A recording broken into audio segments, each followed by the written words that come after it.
ஒரு ஜென்மம் வாங்கி வந்து இரு ஜென்மம் வாழுகிறேன். இது என்ன கதை என்று விதி கேட்குதே. மாயமா என் கண்ணீர் மாறுமா?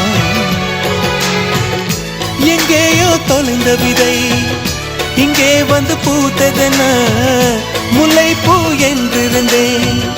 முள்ளோடு பாய்ந்ததென்ன நானோட நினைக்க நிழல் என்னை துரத்த உயிர் தியக்கும் பயணம் என்ற திருப்பத்தில் முடிவது ஓய்ந்தது.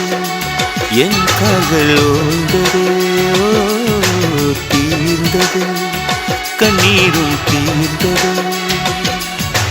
பூசும் மஞ்சள் பூசும் மஞ்சள் பூசிய பூன்று பூமியோடு போன பின்னும் பூத்தது ஏனென்று என் கண்கள் போய் சொல்லுமா? வேறில்லாம